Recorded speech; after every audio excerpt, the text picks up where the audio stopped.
Ongi etorri. Maligayang pagdating sa bahay. Dalal ak jàmm. Bienvenidas. Oto bibikum. Benvida. Assalamu alaikum. Chúc mừng ngày đến. Ahlan sahlan. Ongi etorri.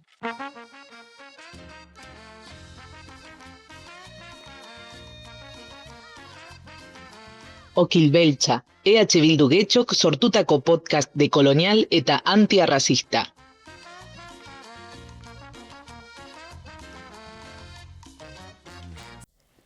Ongi etorri Okilbeltzara, Getxoko EH Bilduren podcast dekolonial eta antiarrazistaren 8. kapitulora. Gaur, gure herriko bizilagun bat ezagutuko dugu. Bera, palentziarra da, eta getxoztarra. Klinika laguntzailea eta Algortako San Nikolas Zabalik elkarteko langile voluntarioa. Raquel Terceño Lazcano. Berarekin batera, elkartearen jarduerak, historia eta Getxoko beste bizilagun migratuei laguntzen egiten duen lana ezagutuko ditugu. Kaixo Raquel. Kaixo. Zelan zaude? Ondo. Eskerrik asko gurekin egoteagatik. Ezagutzenez zaituztenentzat, kontai ezaguzu pizka bat, zenbat urte daramatzasun Getxon bizitzen, nolako izan den zure historia? Bai, daramaten bizitzen 40 piko urte, etorri nintzen 17 urtekin, eta egon nintzen ikasten hemen Erandion, eta hori izan da nire bizitza. Gero hasi nintzen ikasten euskeraz bere bai. Eta hori da. Orain ja, hasi naz, orain dela urte batzuk voluntario izaten San Nikolas Zabalik. Orduan, zu ni bezala pertsona migratua zara? Bai, ni migratua naz. Etorri nintzen hemen orain dela 40 piko urte, eta migratzailea naz, bai. Ikusten dut, oraingo migrazioa traba asko gehiago daukate, lehengo migrazioa baino. Orain eta gainera depende nongoa, traba askoz gehiago. Beno, konta iguzu, nolako izan den San Nikolas Zabalik elkartearekin izan duzun lehen harremana? Lehen harremanak ez zegoen San Nikolas Zabalik. Lehenengo harremanak bakarrik izan zen alberge bezala. Javi parrokoa jarri zuen alberge bat, eta hor zegoen 12 mutil, eta jentea joan zen, klaseak emoten, erderazko klaseak, eta afaria eramaten bere bai. Eta guk hasi ginen eramaten afaria 15 behin, edo batxutan hilabetero behin, joan ginen familia, eraman genuen gure afaria, eta afaldu genuen haiekin. Eta hori izan zen, komunidad apurtxu bat, baina momentu horretan ez zegoen San Nikolas Zabalik. Ondoren, elkartearen historiari buruz hitz egitea gustatuko litzaiguke. Noiztik existitzen da, zer testu ingurutan, hau da zer gertatzen ari zen, Getxoko komunitatearekin ura eratxa erabaki zen unean, nolakoa izan den sortze prozesu hori. Bai, pandemia izan zen puntoa. Pandemian zegoen mutil asko kalean, eta karo, konfinamentoarekin eta abar, Javi erabaki zuen sartzeko 25 mutil beretzean, eta beste batzuk egon ziren polikiroldegian Getxon. Beretzean bakarrik egon ziren, bakarrik, 25 mutil. Eta, klaro, izan behar zuten dirua bazkaltzeko eta, minimos. Eta eskatu zuten voluntarioak, hasi ziren egiten voluntariadoren eskaira, eta batzuk emon zuten dirua, beste batzuk ni batzutan eraman zuen baskaria ez garbitzeko gauza, kutsillas de afeitar, alako gauzak. Hori izan zen pandemiaren bitartean. Gero, hasi ziren pentsatzen beste modu bat egitea. Eta horrela sortu zen udaletxeko laguntzarekin, horrela sartu zen San Nikolas Zabalik. 21 sortu zen elkartea. Hasieran 2 pertsonak egon ziren lanean, Eta gero denborarekin, orain momentu honetan uste dut daude 5 lanean, ja. Etxean bizi dira 14 pertsonak, albergean bizi dira 10, eta gero berangon daukate beste rekurso. Alberge, Elizaren ondoan, badaukate beste alberge, eta ja horrek dia Uribe Kostakoak. Eta hor daude beste 7-8 mutilak alberge bezala, bakarri joaten dira. Golo egiten, afari eta gozari. Eta gero joaten dira bere bizitza, lanera ez, ikastaroetara, eta goten dira kalean bitartean. Eta horrela sortu zen San Nikolas Zabalik. Behar zutenak, zeo zer gehiago, hainbeste mutil zegoen kalean. Eta orain badaude mutil asko, baina lehengo rekursoa izan zen 3 hilabetetan sartzen ziren rekurso baten etxearen barruan edo albergeren barruan, eta orain badaude mutil asko egoten dira urte bat eta 8 hilabete kalean bizitzen. Eta hori oso gogorra da. Bai, oso gogorra da. Bai, oso gogorra da. Eta Raquel, zer jarduera mota egin diren eta egiten jarraitzen duzuen? Bai, beitu, voluntarioak egoten gara kalean bizi direnekin, laguntzen dugu gauza guztiekin. Egiten dugu bere gestioiak, lehenengo gauza, kalean egoten diren rekursoan sartzeko, gurekin egoteko, lehenengo gauza da etortzea egunero erderazera. Ordu bat eta erdi egunero. Goizean batzuk eta beste batzuk arratsaldean. Arratsaldean badaude bi klase, bi ordutegi desberdinak. Eta etortzen direnak klasera, gero daukate rekurso laguntza. Ez da badira etortzen klaserak, guk ez dugu laguntzen. Da kondizion indispensable. Laguntzen dugu gestioiak, lanbideen sartu, Osakidetzaren txartela ateratzen, ikastaroak bilatzen, lanbideko ikastaroak, edo bere batzuk daukate tituloa, la ESO edo batxiller bere herrialdean, eta guk laguntzen dugu homologazioietara. Ez badira etortzen, ez. Bere bai daukagu ropero txiki bat, eta hor daukagu manta, kanpaina dendak, eta arropa jentea ematen dutena. Gero, astero, egun bat edo bitan, badago garbigailua. Moten dugu dirua, eta joaten dira garbigailu batera, eta egiten dute bere gauzak, garbitzen dute arropa, eta gero sekatzen, eta gero beste rekurso da, ostiraletan ez dago klaserik, eta joaten dira fadurara. Da, kirolarekin, joaten direnak, egiten dute entrenamentoa, partidoa, eta gero, Alfredo joaten da haiekin, gero daukate aukera dutxatzeko faduran. Alfredo voluntarioa da? Bai, Alfredo beste voluntario da, eta orain aurten egin dute bere bai futbol ekipo bat, eta joaten dira astebururo jolasten, daude liga hemengo jentearekin, liga baten sartutak. Eta momentu honetan oso ondo gaude.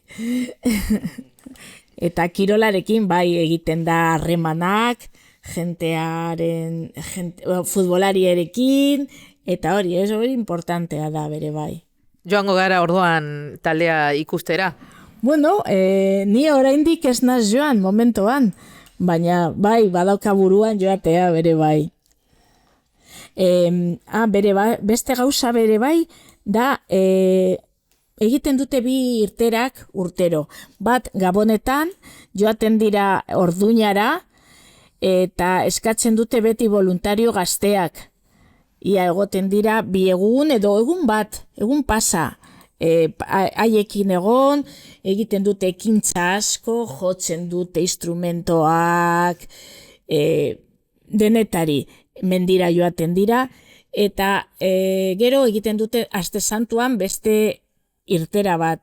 Ez dakit aurten nora joango dira, baina joaten dira Gabona aste santua pasatu, Paskua astean. Eta bere bai, eskatzen dute voluntarioak, gazteak, alba da, eta hori. Nola batu daitezke proiektura lanean hasi nahi duten pertsonak? Zer da beharrezkoena gaur egun? A ber, jende gehiena gara nagusitsuak. Jente gaztea bere bai, haiek egoteko jente gazteekin behar dute, nire ustez. Azken baten, berak nahi dute hemen bizi, hemen egon, hemen lanean, eta behar dute bere bai alako entornoa ezagutu jente, bere adineko jentearekin, eta abar. Bai, egoten dira batxutan eskubeltzeko jentearekin, baina nire ustez ez da nahiko. Nire ustez da apurtxu bat implikazion gehiago herrian. Bueno, egia esanez, etxean bizi direnak, hasi dira ja, hasten dira ja ezagutzen jentea. Etortzen direnak oso zaila da sartzea herrian. Bai, ados nagoz, egia esan, euren prozesua oso konplexua da. Bueno, Raquel, jarraitzeko, nahi baduzu, esperientzia positiboaren bat partekatun nahi badiguzu? Esperientzia ez bat, asko daude. Mutil asko amaitzen dute ikasketak, hasten dira lanean, eta etortzen dira guregana, eskerrak ematen, eta gurentzat hori da gauza politena. Badaukagu batzuk, egin dute gradoak, kurtso batzuk, lanbideko kurtsoak, eta lanean daude, bizi dira ja independienteak. Hori ja da, gurentzat da, importantena, eta ni badauka batzuk horrela. Eta ja horrekin betetzen dugu guztia. Bueno, Raquel, eta ja amaitzeko galdera bat egingo dizut. Posible alda pentsatzea getxo harrera herrira dela herri antirrazista, zer falta zaigu? Getxo ez da herri bat oso harrera positiboa daukala. Kostatzen zaio jenteari harreman berriak eukitzea, jente ezagutzea, oso zirkulo zerrao da, uste dut. Baina, bueno, gero guk voluntarioak bezala parte hartzen dugunean kintzak, kanpoko kintzak, paellak, algortako jaietan, indabada eta alako lekuetan, jentea bai etortzen da guregana, eta oso importantea da jentea ezagutzea eta gero bestea. Ez baduzu ezagutzen pertsona bat, ezin duzu ezer esan horiri buruz, hori da kontue. Eta, bueno, rekursoak bere bai falta dira, oso zaila da egotea hainbeste denbora kalean, eta hori kutsatzen da asko. Etortzen direnak egoten dira denbora gehiago kalean, eta behar dute babestuago egon. Hori da kontue. Eskerrik asko, Raquel, plazera izan da zurekin hitz egitea eta proiektua hobeto ezagutzea. Bai, eskerrik asko zuei ahotsa emoteagatik. Eta eskerrik asko entzule guztioi, zure denbora eskaintzegatik ilusioz prestatuko zaio honi. Hurrengo hilabetean hemen egongo gara berriro ere beste elkarrizketa interesgarri batekin. Orain, Raquelek hautatutako abesti batekin emango diogu amaiera saioari. Hurrengora arte.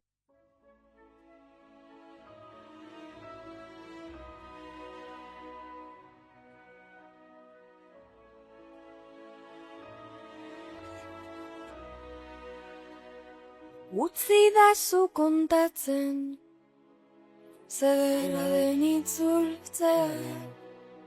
Utzi da zu kontatzen, malko urdinen artean.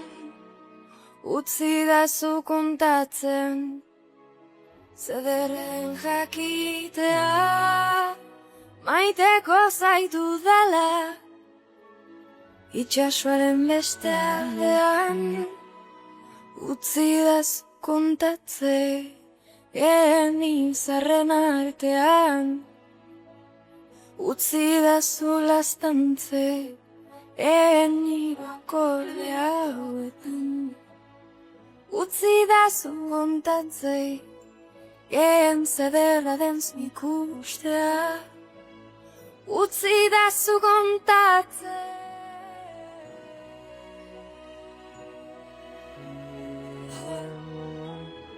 Zederra izango den entzulera,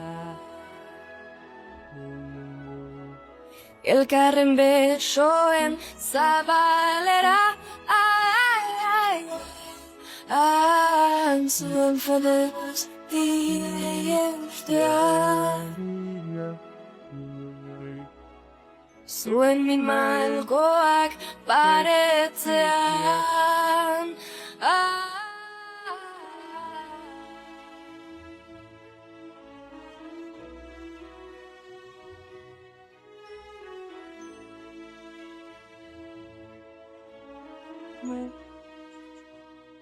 utzi jezu kontatzen, peinume zirela, amestu zutela, itxasoaren beste aldeaz, egan egiteko egoak, bakean bizitzeko, ez dute besterik nahi, gaur gurekin dantzatzeko.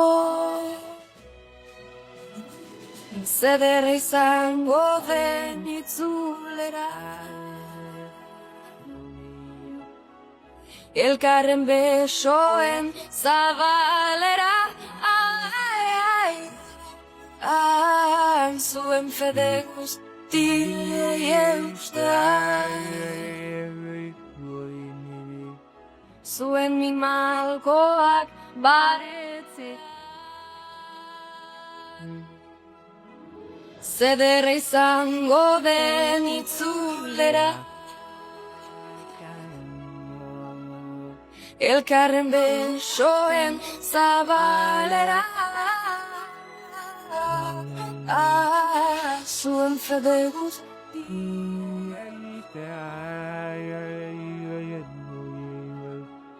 zuen mimalgoak baretzea.